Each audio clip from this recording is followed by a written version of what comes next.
Aloha friends, welcome back to the channel, and in today's video I'm going to show you how to cook Hawaiian style oxtail soup in the pressure cooker. So my girlfriend and I recently came back from a trip to Oahu, and while we were there I ate so much oxtail soup from places like the Liha Bakery or Pig and the Lady, and all of it was super ono-licious and comforting. The recipe I'm showing in this video utilizes the pressure cooker so we can tenderize the meat faster and sooner so you can enjoy the soup as soon as possible. So get your aprons on and let's start cooking. So the first thing we're going to do is make the dried orange peels that we'll use to flavor the soup. If you can't find this ingredient at your local market, it's super easy to make. What you'll need to do is grab a fragrant orange, and with a peeler, peel off long strips of the orange skin, but not going too deep that you start peeling into the pith or white part that carries a lot of bitter flavor. Once you've peeled the entire orange, place the strips on a sheet tray with parchment paper and bake them for 30 minutes in the oven at 200 degrees Fahrenheit or 93 degrees Celsius. While we let the peels bake, we can start prepping the most important part of the dish, the oxtails. Here I have 3 pounds of oxtails from my favorite local regenerative meat purveyor, Cream Co. Oxtails provide a delicious, gelatinous flavor because of the high amounts of fat, cartilage, and bone marrow. It's the ultimate comfort food for locals in Hawaii and Filipinos. To make it easier, we're going to parboil the oxtails to help us start the cooking process of the meat, but to also help us get rid of the scum and impurities that arise when you cook them so that we can have a nice and clear broth. So place the oxtails in the pressure cooker pot and fill it up with enough cool water to cover them. Turn the pressure cooker on to saute mode and bring it up to a boil. Once boiling, set a timer for 20 minutes and we'll come back to drain them of the gunk. At this point, your orange peels may already be done baking. You'll know they're done when their sides have curled up. You can store the peels in an airtight container and in a cool dark place for up to 12 months. While we continue to wait for the oxtails to parboil, we can begin prepping some of the aromatics for the soup. For this dish I wanted to add more veggies for more nutrition and flavor, so grab 3 carrots and peel them. Chop them up into obliques to give them a nice bite and shape for the soup. Next, grab half a white onion and give it a rough chop. And then grab 3 inches or 7.62 centimeters of ginger, peel the skin off, and cut them into thin slices. At this point, your oxtails should be done parboiling, and you'll be able to see the scum and impurities rise to the surface. Now what we're going to do is dump out the water and rinse the oxtails under cool running water, rubbing off any remaining scum or debris on the meat. This will help a lot with creating a nice clear broth. Once you're done rinsing all of the oxtails, put them aside and clean the pressure cooker pot as well of the scum so we can use it again to finish up the soup.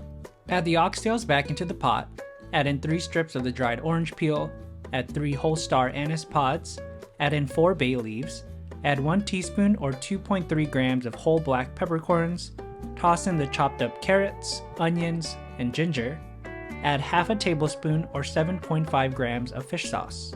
Add 1 tablespoon or 17.1 grams of Hawaiian sea salt. Here I have this cool Hawaiian black lava sea salt from my local spice shop, and then fill the pot up with chicken broth up to the max pressure line. We love extra broth in our house, but if not, you can just add 2 quarts or 1.89 liters. Set the pressure cooker on high for 45 minutes to get the oxtails to be fall off the bone but not falling apart as soon as you scoop them up.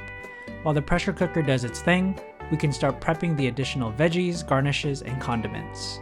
Grab 1 bunch of mustard greens and give them a rough chop. We'll add these in later once the pressure cooker is done. For garnish, we're going to slice some scallions and pick some fresh cilantro leaves.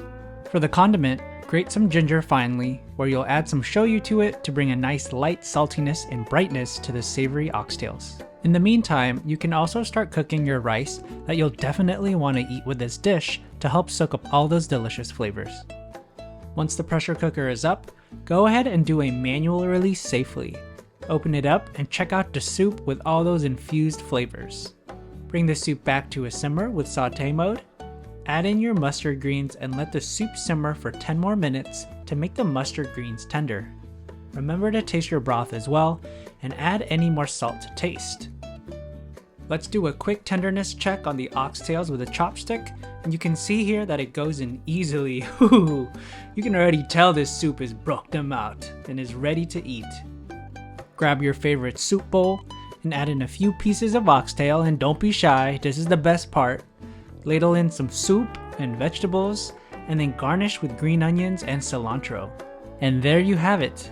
Your Hawaiian style oxtail soup is ready to eat with a fresh bowl of white rice and ginger and shoyu for dipping. Okay, it's time to try the oxtail soup. I got my spoon and fork like a typical Filipino, and I'm excited to dig in as oxtail is one of my favorite foods. So first thing we're gonna do is try the broth. You can see it's pretty clear and clean. So parboiling really helped it out. Yeah, it's really good. It's got all those flavors mixed in there.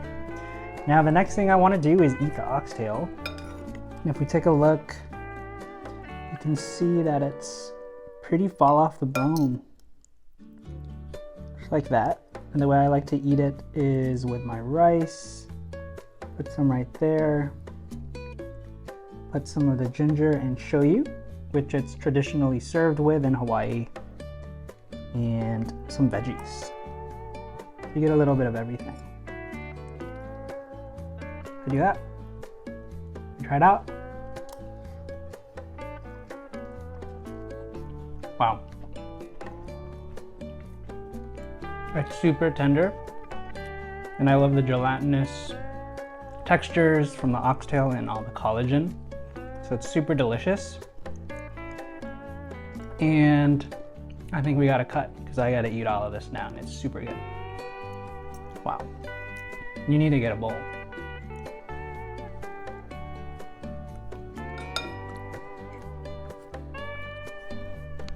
I need a napkin. So if you like this video or you feel like you're gonna cook this recipe yourself, please leave a like and subscribe. Leave any comments or questions down below. And for more nourishing content, please watch my next video here. Otherwise, I'll see you in the next video. Bye.